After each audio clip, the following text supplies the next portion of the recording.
Welcome to The Explainer. I am so thrilled you're here today because, well, we're looking at something genuinely fascinating. We are mapping out Elon Musk's grand vision for humanity, and we're really going to break down the sheer importance of bold ambition.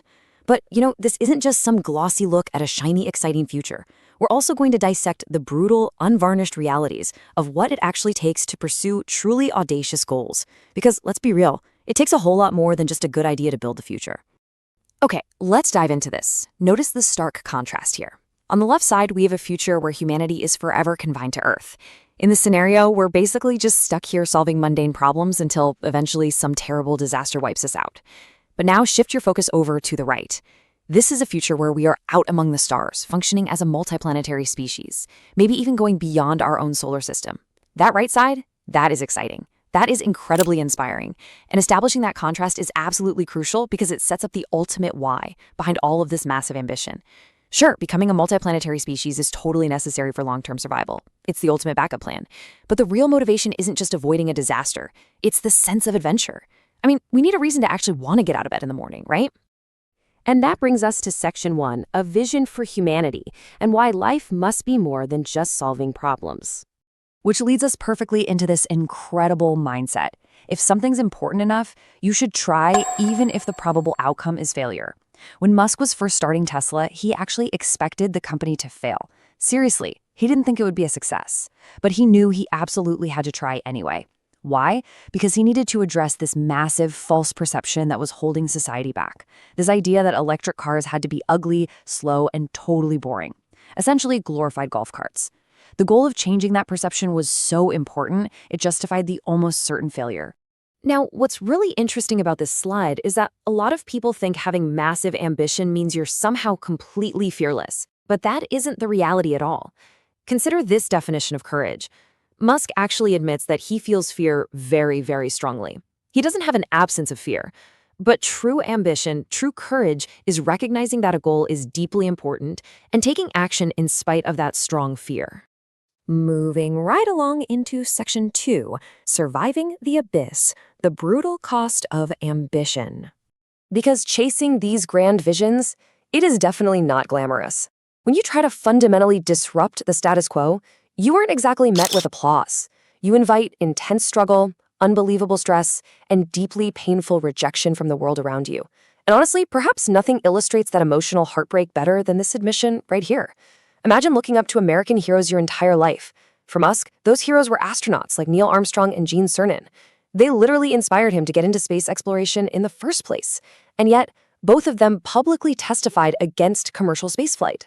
Musk's entire goal was to make spaceflight accessible to almost anyone, and he was obviously hoping his childhood heroes would cheer him on.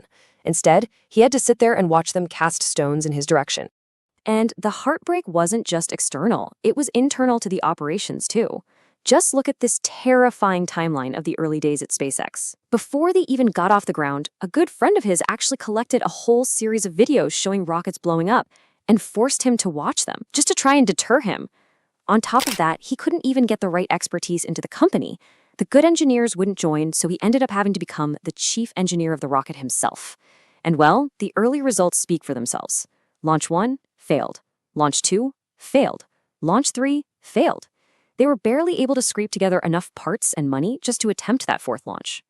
If that fourth launch had failed, the company would have been entirely dead. Game over.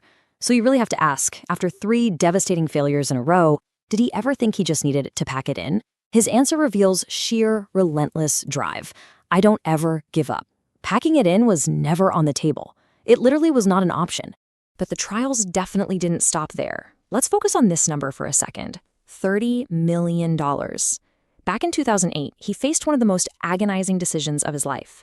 He had about $30 to $40 million left to his name. He had 2 choices. He could put all of that money into one company to guarantee its survival, meaning the other would absolutely die. Or he could split it between the 2 companies, Tesla and SpaceX, and risk both of them dying. When you put your blood, sweat, and tears into creating something, it's kind of like a child. How do you choose which child to let starve to death? He just couldn't bring himself to do it. So he split the money. And thankfully, thank goodness, both companies managed to pull through. So the crucial point is, surviving the abyss takes immense emotional resilience. But actually executing on these bold ambitions requires a very specific framework. Which brings us to Section 3, the mechanics of ambition, how to build the future. We are shifting now from the emotional toll of risk to the practical blueprint and the raw work ethic required to make the impossible happen. Picture this vividly. When starting his first company with his brother, they didn't even rent an apartment. They rented a small office. They slept on the office couch. They showered at the local YMCA. They only had one computer, so the website was up and running during the day, and he was forced to write code at night, 7 days a week, all the time. He worked so constantly during this period that his girlfriend actually had to sleep in the office just to be able to spend time with him. That is the sheer mechanical reality of building the future, which translates perfectly into his direct advice for aspiring entrepreneurs captured in these 3 key principles. First, take bold risks now. Second, work every waking hour. But I really want to highlight this third point, genuinely like what you do. Whatever area you get into, even if you are the absolute best of the best, there is always a chance of failure. Because of that, you have to genuinely like what you are doing. Your mind has to naturally be drawn to it even when you aren't officially working. If you don't love it, life is simply too short, and you just won't be able to make it work through the hard times.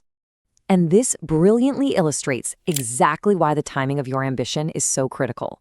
When you're young and you don't have kids, your obligations are very low.